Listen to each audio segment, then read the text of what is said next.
বন্ধুরা, আজ আপনাদের শোনাব বিভূতিভূষণ বন্দ্যোপাধ্যায়ের দ্রবময়ীর কাশীবাস।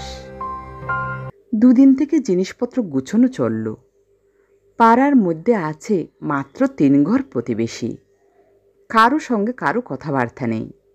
পাড়ার চারিধারে বন জঙ্গল, পিটুলি গাছ, তেঁতুল গাছ, বাঁশঝাড়, বহু পুরনো আম কাঁঠালের বাগান। দ্রব ঠাকুরনের বাড়ির চারিধারে বনে বনে নিবিড়। সূর্যের আলো কশ্চিন কালে ঢোকে না। তার ওপর বাড়ির সামনে একটা ডোবা। বর্ষার জলে টইটুম্বুর। দিনরাত জাউকো জাউকো ব্যাঙের একঘেয়ে ডাক। দিনে রাতে মশার বিনবিনুনি। দ্রব ঠাকুরনের নাতি বললে, ঠাকুমা, সাবু আছে ঘরে, না বাজার থেকে আনবো? দ্রব ঠাকুরনের কণ্ঠস্বর অতি ক্ষীণ শোনাল, কারণ আজ 2 মাস কাল তিনি ম্যালেরিয়ায় ভুগছেন। ঘড়ির কাঁটার নিয়মে তা আসবে একদিন অন্তর অন্তর, ঠিক বিকেলবেলাটিতে। দ্রব ঠাকুরন পুরনো কাতা লেপ চাপা দিয়ে পড়বেন, আহ করবেন, জ্বরের ধমকে ভুল ভগবেন।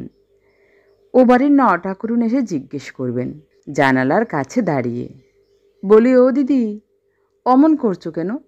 জ্বর এলো নাকি? আর বউ, মলেই বাঁচি, নিত্য জ্বর। ওরে মারে, হাত পা কি কামড়ানটা কামড়াচ্ছে, একটু উঠে হেঁটে বেড়াতে দেবে না? এ কি কাণ্ড হাগা! পরে মিনতির সুরে বললেন, ও বউ, নক্ষী দিদি, শীত তো আজ ভাঙল না। কাতা গাইয়ে দিয়েছি, নেপ গাইয়ে দিয়েছি। তুমি ওই বাঁশের আলনায় পুরনো তোষকটা পেরে আমার গায়ে যদি দিয়ে দাও। চেপে ধরবো? হ্যাঁ দিদি, ধরো। বউ, চেপে ধরো, আমার হয়ে গেল। ভয় কি, অমন করো না। ছি, টেবু আসবে চিঠি পেলেই, কানু আসবে, বিন্দে আসবে, তোমার নাতিরা বেঁচে থাক। অমন সোনার ছাদ নাতি সব, ভাবনা কি তোমার দিদি? কেউ আমাকে দেখে না বউ। কেন দেখবে না দিদি? সবাই দেখবে। তুমি বেশি বকো না, চুপটি করে শুয়ে থাকো। আমার গরু গরু উত্তর মাঠে।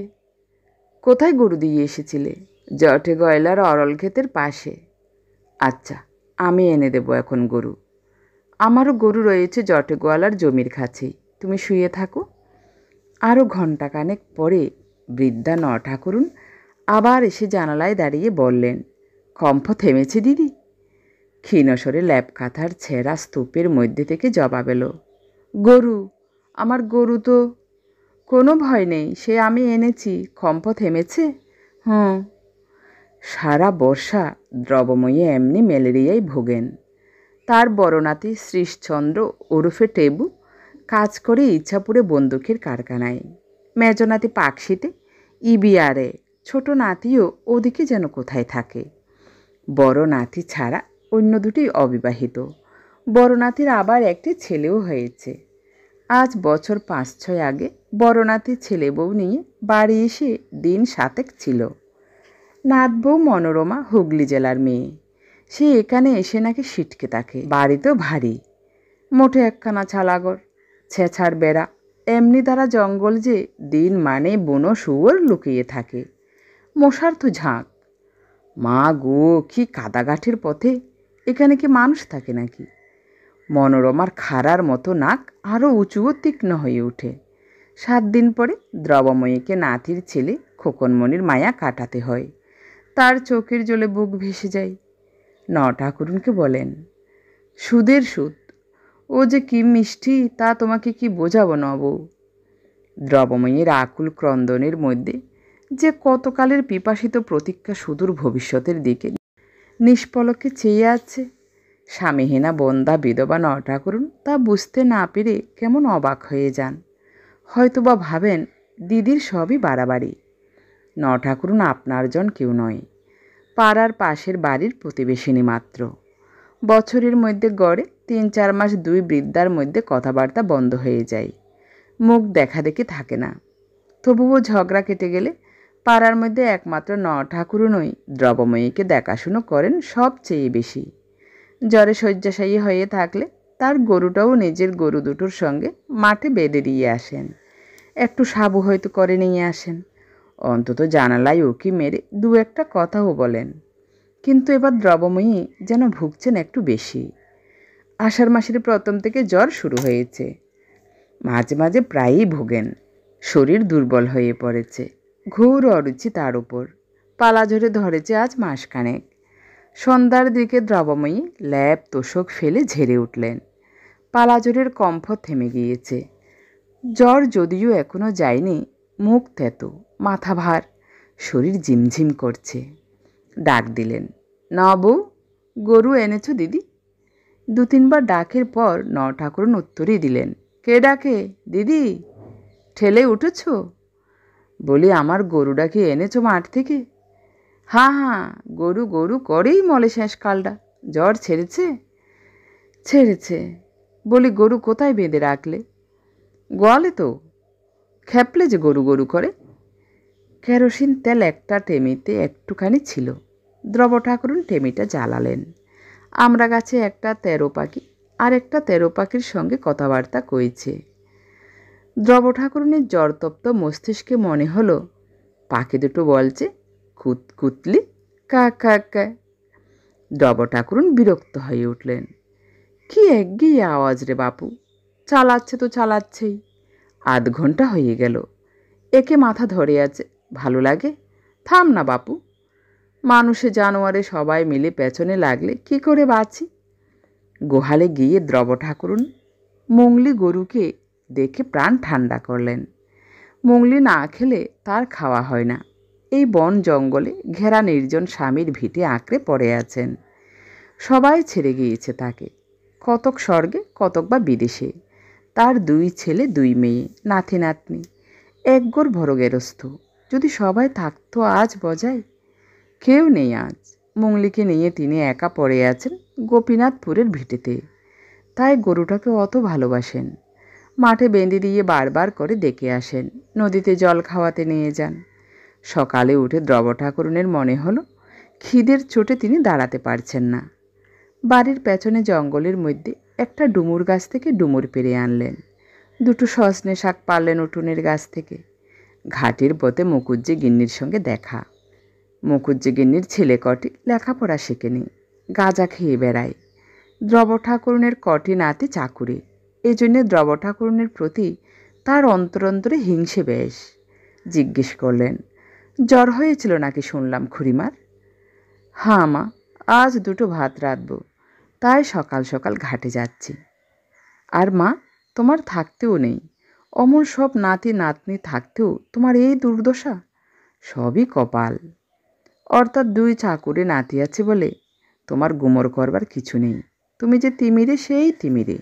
নদীর ঘাটে যাবার পথে দুধারে শুধু বন আর বাগান। কোনো বাগানে বেড়া দেওয়া নেই।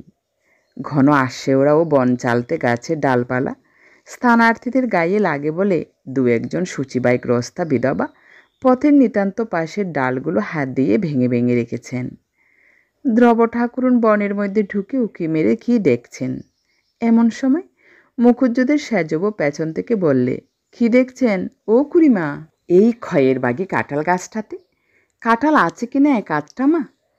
একটা গাছ কাঁঠাল। সব্যনেশেদের জন্য যদি মা তার কিছু ঘরে উঠল, নিজে থাকে অসুখে পড়ে।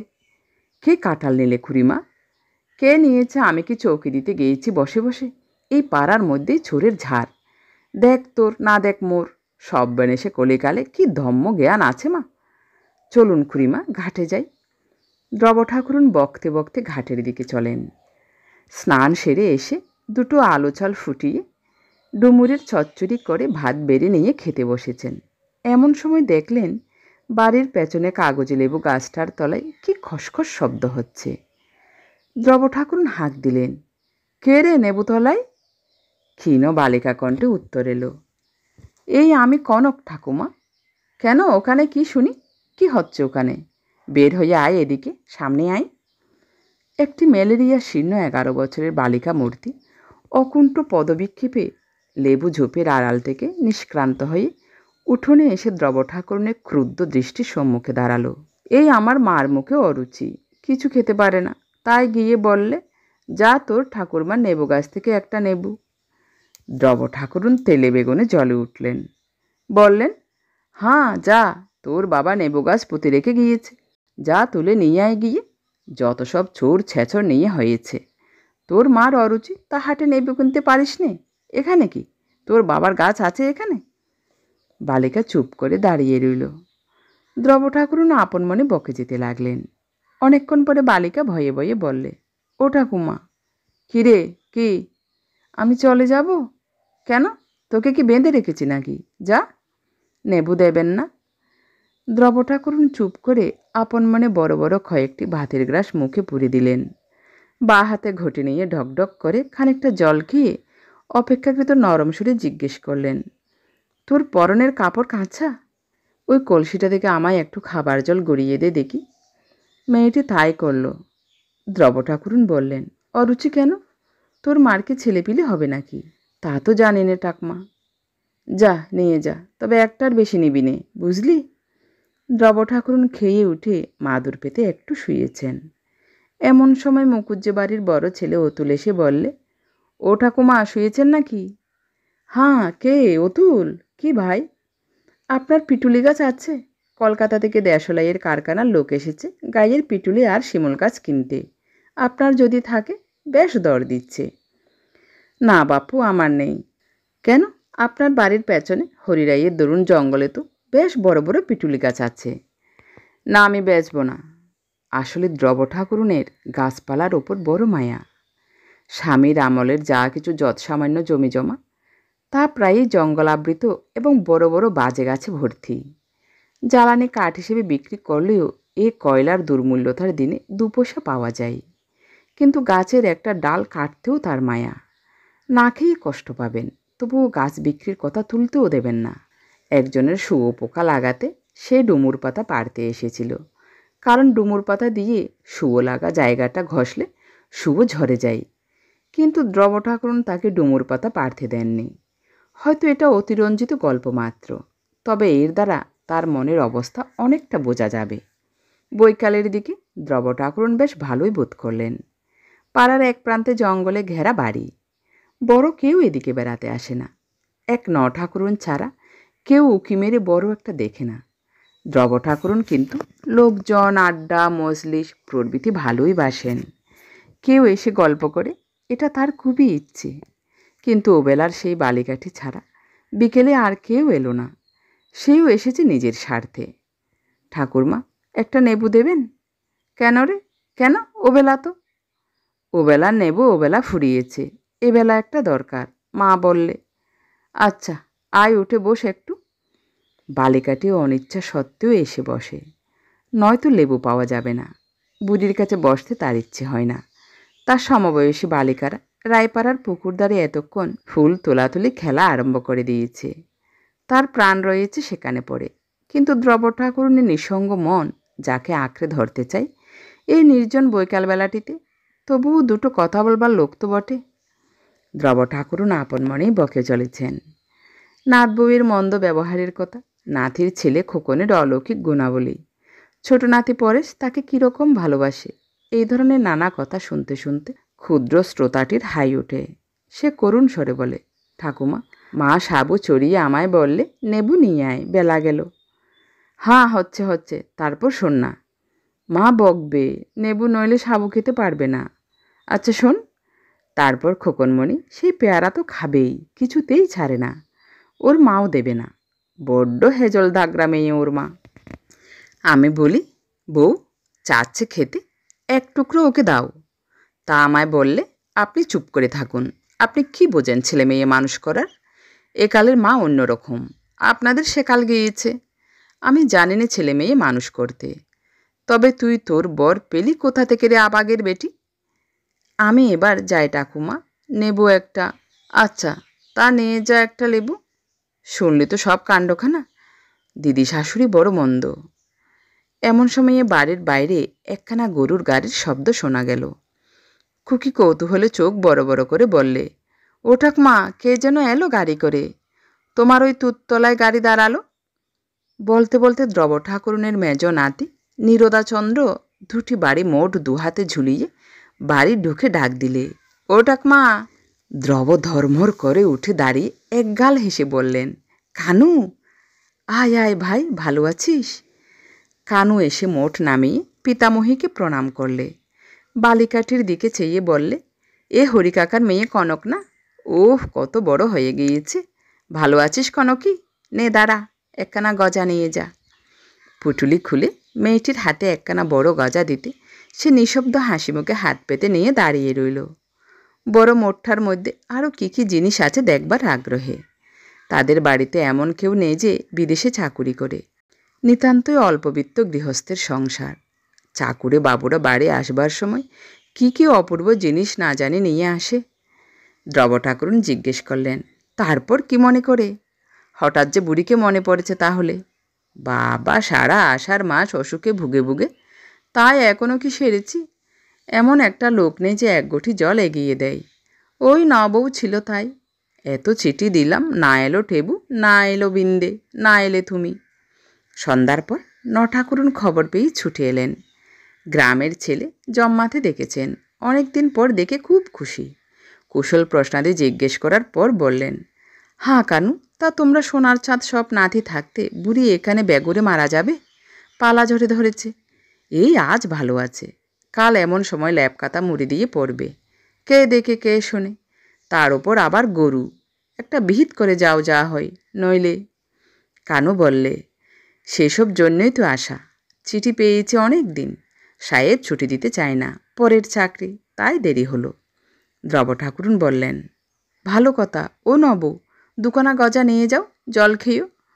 কানু এনেছে আমার জন্যে। তা ও যেমন পাগল, আমার কি দাঁত আছে যে গজা খাবো? নিয়ে যাও নবু। তা দাও দুখানা। নিয়ে যাই। ভালোটা মন্দটা এ পাড়াগাঁয়ে তো চোখকেই দেখতে পাইনি দিদি। বেঁচে থাক তোমার সোনার চাঁদ নাতিরা। তোমার ভাবনাটা কিসের? বিশেষ করে কানুর মতো ছেলে নেই এ গাঁয়ে। আমি যা বলবো তা মুখের উপরেই বলবো বাপু। ফলে নবু দুখানার জায়গায় চারখানা গজা হাতে নিয়ে খুশি মনে বাড়ির দিকে চললেন। আর কিছুক্ষণ পরে নাতি ঠাকুরমার পরামর্শ হলো রাত্রে কানু এক মতলব ফেঁদে এসেছে। ঠাকুরমাকে সে কাশি নিয়ে গিয়ে রেখে আসবে। তার একজনকে বন্ধুর মা কাশিতে থাকেন, সে একই বাড়িতে ঠাকুরমাকে রাখবে। পরদিন সকালে নবউ শুনে খুব খুশি। অমন সব নাতি থাকতে ভাবনা কি? তীর্থধর্ম করার সময়ই তো এই। তার যদি আজ ছেলেটাও বেঁচে থাকতো। আজ প্রায় ৪৫ বৎসর পূর্বে ৭ মাস বয়সে ঠাকুরনের সেই ছেলে মারা গিয়েছে। সেই প্রথম, সেই শেষ। তার আর ছেলেপুলে হয়নি। যাবার দিন দ্রব ঠাকুরুন প্রিয় মংলি গরুটার ভার দিয়ে গেলেন নবউকে।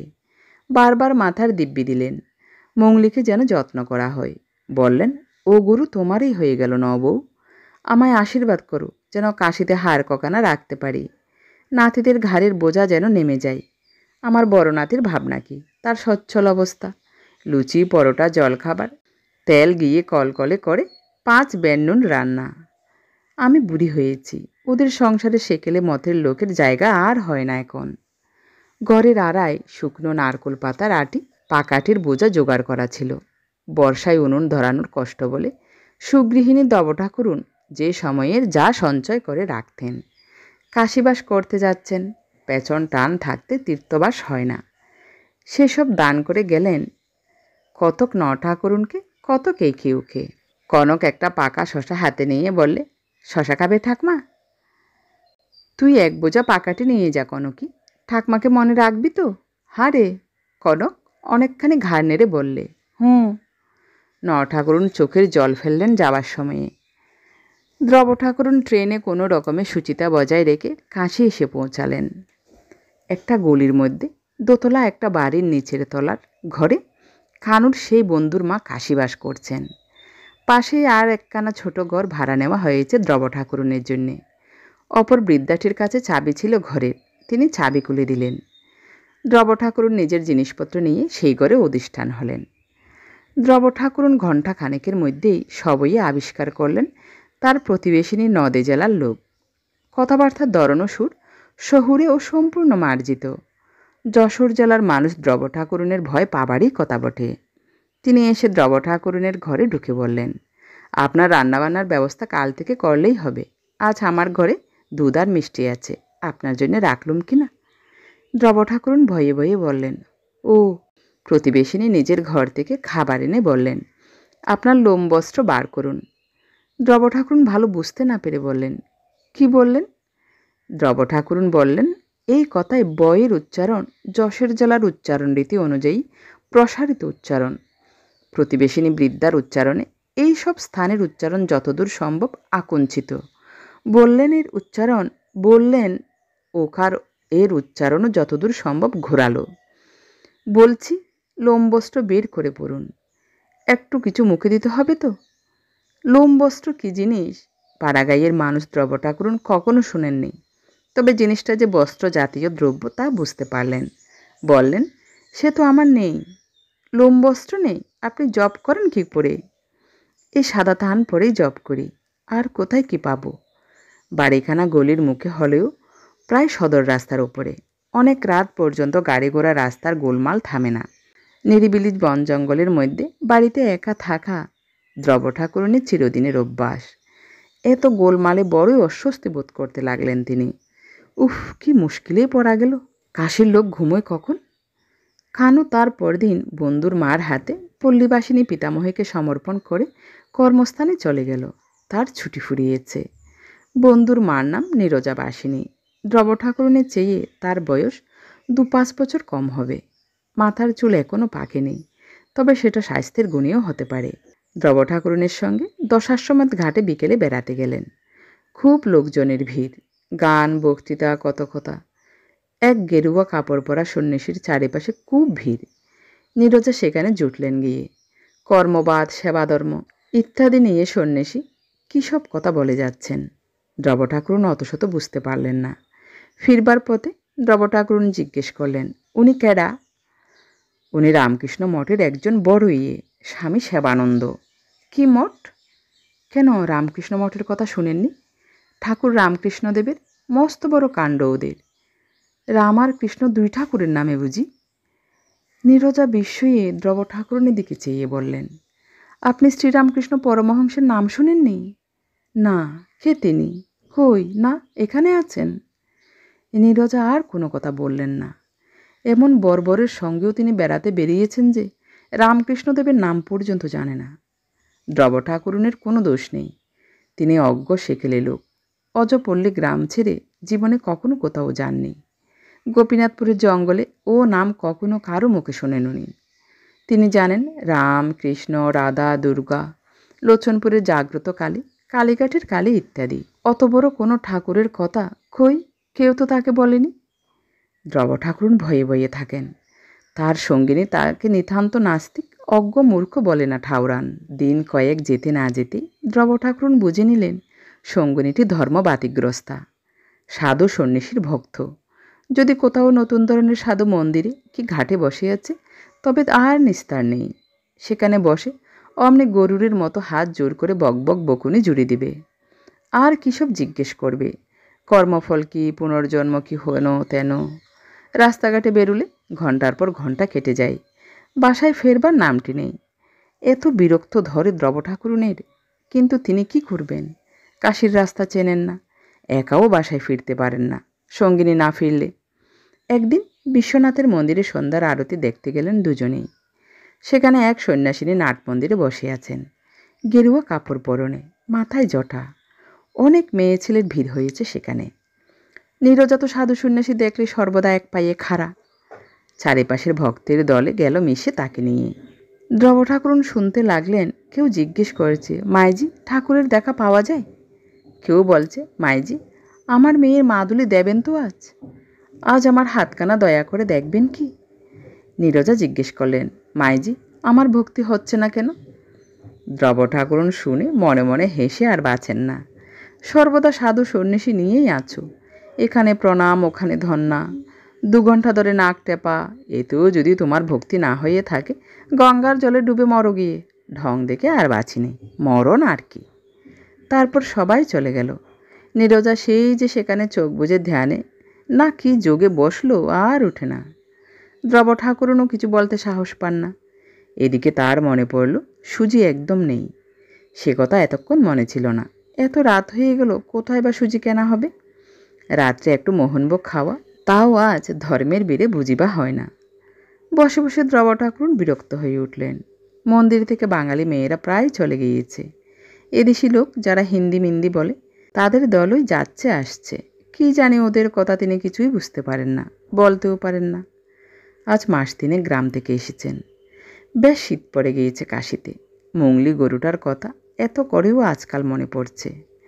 শীতের রাত্রে পাছে মংলির কষ্ট হয় বলে তিনি গোয়ালে আগুন করে রাখতেন। তার গাছটাতে খুব ডুমুর হয়েছে নিশ্চয়ই। কে জানে একটা গাছ ডুমুর কারা খাচ্ছে। কত ডুমুর হয় গাছটাতে। আহা, নবউ কি মংলিকে অত যত্ন করছে? তার মতো তিনি যে পেটের মেয়ের মতো। না, তার চোখে জল এসে পড়ে। আজই এতকাল পরে নবউয়ের পত্র এসেছে দেশ থেকে, তাই বেশি করে মনে পড়ছে দেশের কথা। নবউ লিখেছে মংলি ভালো আছে, শিগগির বাছুর হবে, তার বাড়ির দাওয়ার খুঁটি না বদলালে নয়। কানু বা বিন্দেকে যেন চিঠি লেখা হয় সেজন্যে। নীরজা দীর্ঘ নিঃশ্বাস ফেলে ধ্যানভঙ্গ করে উঠে দাঁড়িয়ে বললেন, দিদি চলো যাই। সত্যি কি পবিত্র স্থান না?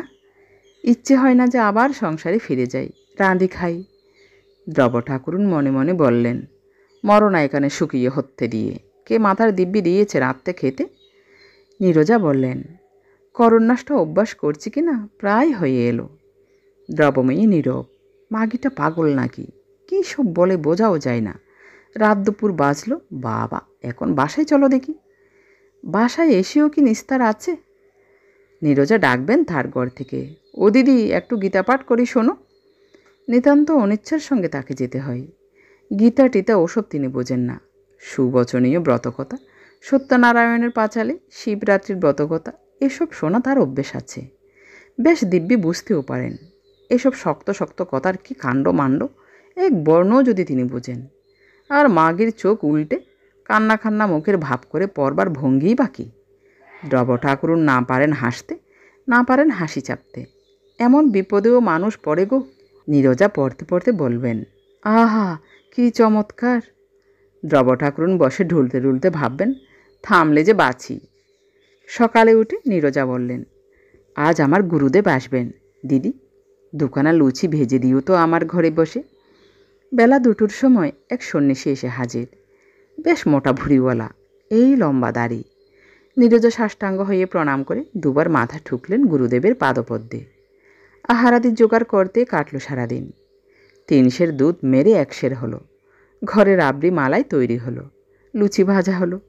সন্ধ্যার সময় নীরজা বসলেন গুরুর কাছে কী সব ক্রিয়া শিখতে। আসন নাকি মাথা মুন্ডু তাই শিখতে। যতবা এ বকে ততবা ও বকে। মনে হলো বুঝি কানের পোকা সব বেরিয়ে যায়। গুরুদেব বাঙালি। রাত 9টার পরে দ্রব ঠাকুরুনকে ডাক দিলেন, বললেন, তোমার বাড়ি কোথায়? গোপীনাথপুর, যশোর জেলা। কে আছে বাড়িতে? নাতিরা আছে, তাদের ছেলে বউ আছে। তুমি কাশীবাস করতে এসেছ? হ্যাঁ। নাম কি? দ্রবময়ী দেব্যা। দীক্ষা হয়েছে? না। নীরজা চোখ কপালে তুলে বললেন, কি সর্বনাশ, দীক্ষা হয়নি এতদিন? তা তো জানতাম না। গুরুদেব বললেন, দীক্ষা নিতে হবে মা তোমাকে। আমার পয়সা নেই, দীক্ষা নিতে গেলে খরচ আছে। নাতিরা 11 টাকা করে মাসে পাঠায়, তার মধ্যে ঘর ভাড়া, তার মধ্যে খাওয়া। পয়সা পাই কোথায়? দীক্ষা না নিলে কাশীবাসে ফল কি মা? ফলের জন্য তো আসিনি, শরীরটা সারাতে এসেছিলাম। নীরজা রাগের সুরে বললেন, শরীর আগে না পরকাল আগে? দ্রব ঠাকুরুন চুপ করে রইলেন। গুরুদেব বললেন, নীরজা মার কথায় উত্তর দাও, চুপ করে থাকলে হবে না। নীরজা বললেন, গীতার ভক্তিযোগ সেদিন পড়ছিলাম, শুনলে তো দিদি? কর্মের চেয়েও ভক্তি বড়, স্বয়ং ভগবান বলছেন। আহ কি বিপদ, মাগির সব সময়ই কি আবল তাবল বকুনি। মুখে বললেন, আমি তো কিছু বুঝিনি, আপনারা যা বলেন, তবে এবার কিছু হবে না। নাতি 7 টাকা পাঠিয়েছিল, তা ঘর বাড়াতেই গিয়েছে। হাতে টাকা না থাকলেই। তবুও দুজনেই নাছোড়বান্দা, দীক্ষা নিতেই হবে। গুরুদেব বললেন, কাশীবাস করছো মা, তোমার যথেষ্ট বয়স হয়েছে। গুরুদীক্ষা না নিলে যে সবই মাটি। আজ আছো কাল নেই, পৃথিবী কিছুই না, ইহকাল কিছুই না। নীরজা বললেন, গুরুর মুখেই ব্রহ্মা বিষ্ণু মহেশ্বর, ইহকালেও তিনি, পরকালেও তিনি। দ্রব ঠাকুরুন মনে মনে বললেন, আহ মরণ মাগির, তবে স্বামী কোথায় যাবে মেয়েদের? ঢং দেখো না। যাই হোক, বহু তর্ক করেও দ্রব ঠাকুরুনকে দ্রব করা গেল না। নাম দ্রবময়ী হলে কি হবে, ভেতরে বেজায় শক্ত। নীরজা অবশ্যই তার জ্ঞান বুদ্ধি মতে একজন 70 বছরের মৃত্যু পথযাত্রিনীর ভালো করবারই চেষ্টা করছিলেন। সে রাজি না হলে তিনি আর কি করবেন? নীরজার ভক্তি, হ্যাঁ, সে দেখবার মতো একটা জিনিস বটে। গুরুর পাদোদক পান না করে তিনি দাঁতের তৃণ কাটবেন না। গুরুর বাক্য বেদবাক্যের চেয়েও মূল্যবান তার কাছে। পুরনো একছড়া সোনার হার ছিল, সেটা বিক্রি করে এসে টাকা তুলে দিলেন গুরুদেবের হাতে।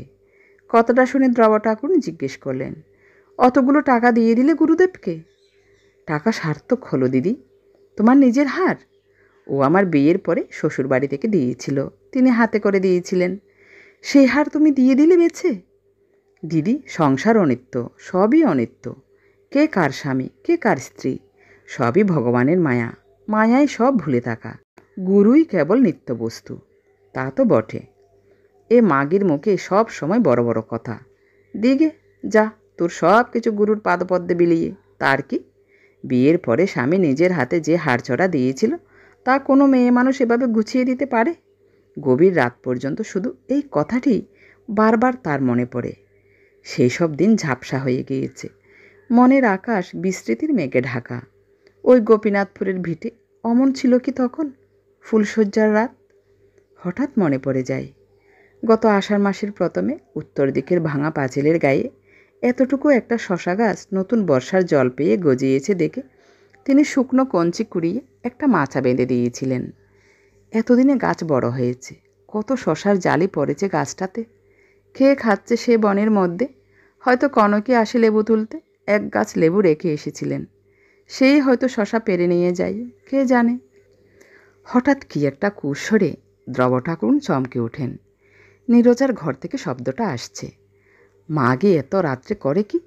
হুসহুস করে অত জোরে দীর্ঘ নিঃশ্বাস ফেলছে কেন? ঘুমের ঘোরে মুখ চাপা লাগলো নাকি? দ্রব ঠাকুরুন ডাকলেন, শুনছ? ওগো, কি হয়েছে? নীরজা বললেন, ডাকছেন কেন দিদি? বলি, ও শব্দ কিসের? কুম্ভকের রেচক পুরক অভ্যেস করছি। অনেক রাত ভিন্ন হয় না কি না?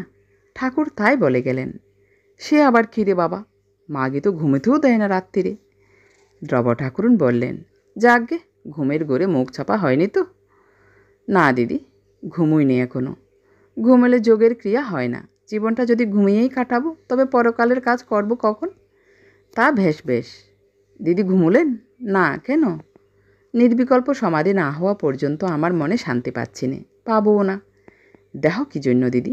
ঘুমবার জন্য নয়, আরামের জন্যে নয়, শুধু নিজের কাজ করে যাওয়ার জন্যে। দিন কিনে নাও, শুধু দিন কিনে নাও। দ্রব ঠাকুরনের পিত্তি জ্বলে গেল। কিনগে যা দিন মাগি, যদি তোর পয়সা থাকে, রাত্রিরে একটু ঘুমোতে দে অন্তত। শীতকাল এসে গেল। কানু বড়দিনের ছুটিতে একবার কাশি এসে পিতামহীর সঙ্গে দেখা করে গেল। দ্রব ঠাকুরন তাকে বললেন, কানু ভাই, অন্য একটা বাসা পাওয়া যায় না? কানু বিস্মিত হয়ে বললে, কেন, এখানে কি হলো? সত্যর মা রয়েছেন, এই তো সবচেয়ে ভালো। ও মাগি পাগল। পাগল? সে কি? না বাবু, বেজায় ধর্মিষ্ঠি। অত ধর্মিষ্ঠি আমায় পোষাবে না। আমাকে তুই সরিয়ে নিয়ে যা। কানু কথাটা হেসে উড়িয়ে দিলে। ঠাকুরমার যেমন কাণ্ড।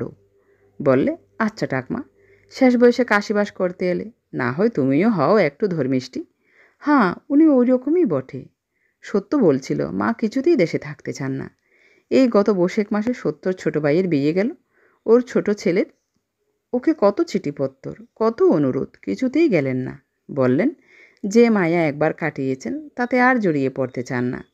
ছোট ছেলে টেলিগ্রাম পর্যন্ত করলে, কোনো ফল হলো না।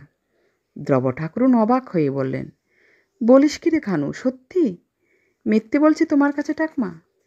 আমায় এখান থেকে তুই সরিয়ে দে ভাই। ছি, আচ্ছা, তুমি অত নাস্তিক কেন ঠাকমা? ওর সঙ্গে থেকে একটু ধর্ম শেখো না।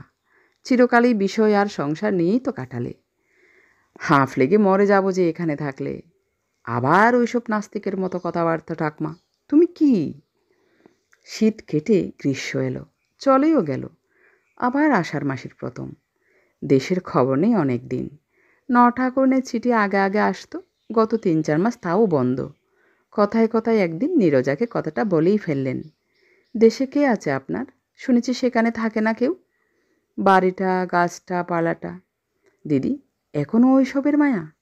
বিশ্বনাথের পাদপদ্মে মন সমর্পণ করুন, সব বন্ধন গুছে যাবে। কেউ কিছু নয়, কিছু নয়, একমাত্র তিনিই সত্যি বলে নীরজা চোখ কপালে তুলে উপরের দিকে চেয়ে রইলেন।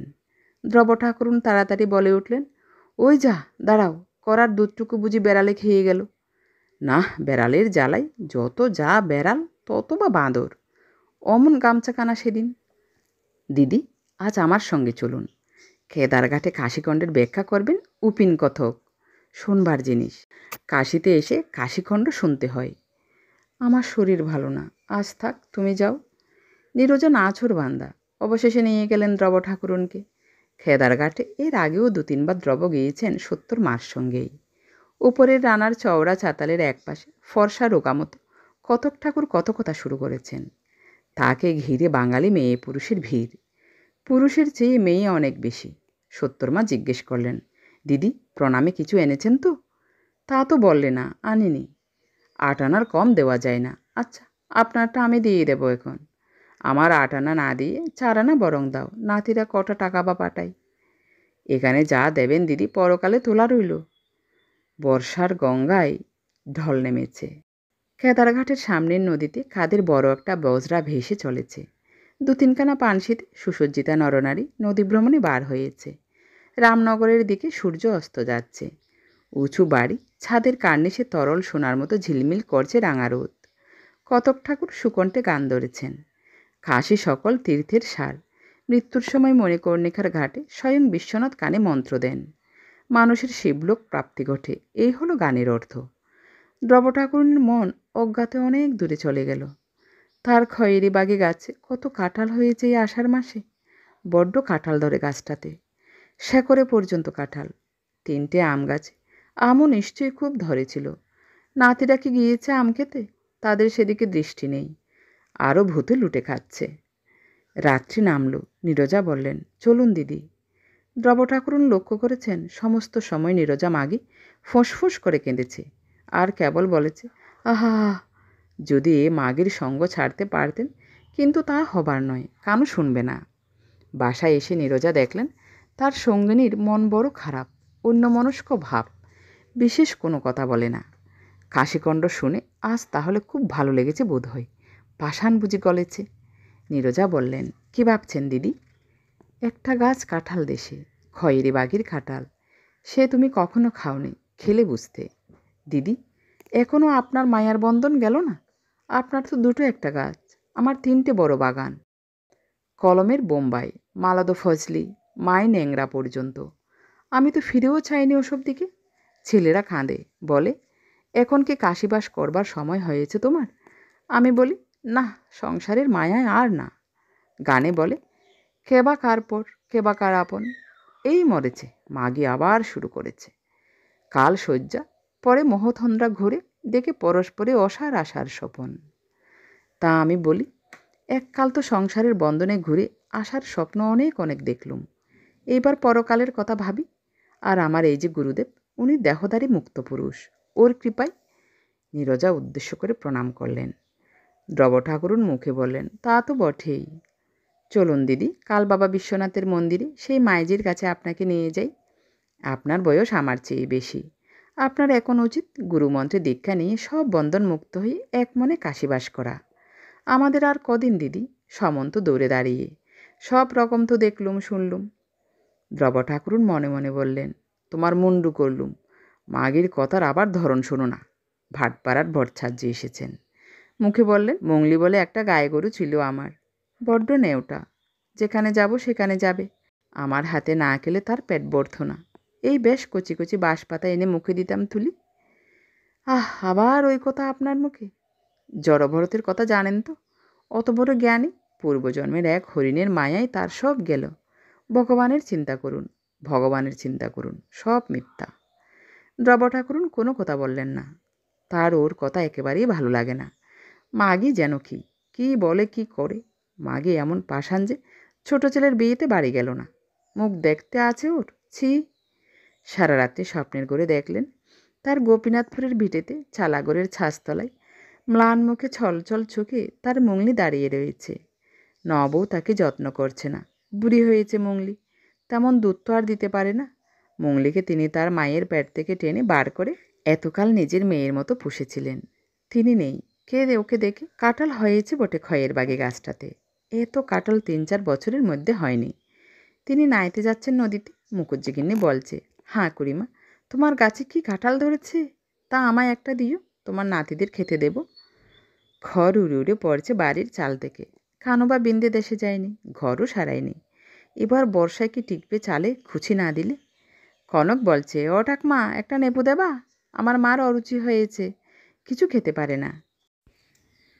সকালে উঠে নীরজা নিজেই গঙ্গা স্নান করে এসে সপাক হবিষ্যান্ন চড়িয়েছেন এবং প্রতিদিনের অভ্যাস মতো ইষ্টমন্ত্র জপ শেষ করে গানবাদ্য সহকারে শিব পূজা করছেন।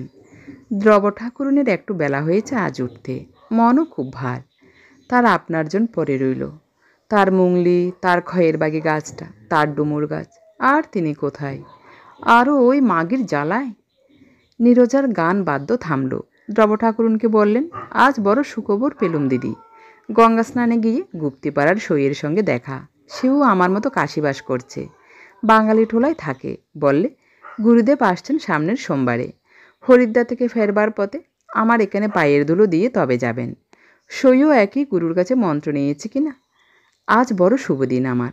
গুরুর পাদপদ্ম আশ্রয় করেই বেঁচে আছি। এবার এলে আপনাকে দীক্ষা নিতেই হবে দিদি, আমি ছাড়ব না। গুরু দীক্ষা না হলে দেহ পবিত্র হয় না।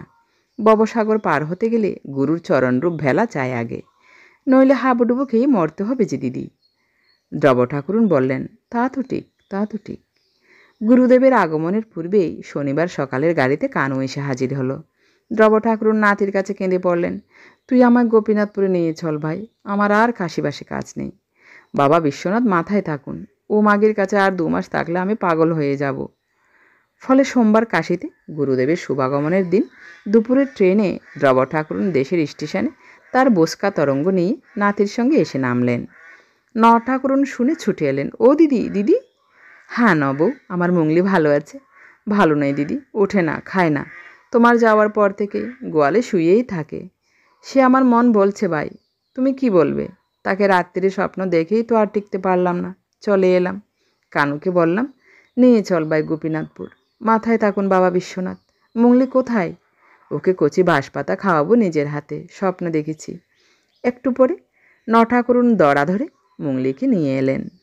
সত্যি তার সে চেহারা নেই। সব কাজ ফেলে দ্রব ঠাকুরুন ছুটে গিয়ে তার গায়ে মুখে হাত বুলিয়ে আদর করতে লাগলেন। মুংলির চোখে জল পড়ে, তারও চোখে জল পড়ে। ঠাকুরুন বললেন, আর জন্মে তো তোমার মেয়ে ছিল দিদি, আর জন্মের মায়ার বাঁধন রক্ষে করো নবৌ। তুমিও বড় বড় কথা বলতে শুরু করলে নাকি, সেই মাগির মতো। মুংলি এই জন্মেই আমার মেয়ে, আর জন্মটম্ম ছেড়ে দাও। কে মাগি, কার কথা বলছো? সে বলবো এখন সব, হাঁপ ছেড়ে বেঁচেছি দেশে এসে।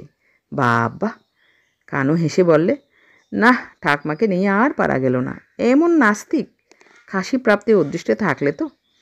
তুই ভাই বল, নবৌ বলো, আমার এই বিটিতেই যেন তোদের কোলে শুয়ে সকলের কাছ থেকে বিদিয়ে নিয়ে যেতে পারি। কাশি প্রাপ্তিতে দরকার নেই, এই ভিটেই আমার গয়া কাশি। তিনি এই উঠোনের মৃত্তিকাতে শুয়েছিলেন, ওই তুলসী তলায়। আমাকেও তোরা ওখানে। আঁচলের খুঁট দিয়ে দ্রব ঠাকুরুন চোখের জল মুছলেন। বেলা যায় যায়, আষাঢ়ান্ত সুদীর্ঘ দিনমানের শেষে সূর্য ঢলে পড়েছে পশ্চিম দিকে নিবিড় বাঁশবনের আড়ালে। ঘ্যাটকল ফুল কোথাও জঙ্গলে ফুটেছে, বাতাসে তার কটু উগ্রগন্ধ। দ্রব ঠাকুরুনের মন শান্তিতে, আনন্দে, উৎসাহে পূর্ণ হয়ে গেল। 11 বছরের নববধূ এই বাড়ির উঠোনে পা দিয়েছিলেন। এখন তার বয়স 3-6। কনক হাসি মুখে এসে দাঁড়িয়ে বললে, ঠাকমা ভালো আছেন? এই আছেন শুনে ছুটে দেখতে এলাম। আমাদের কথা মনে ছিল?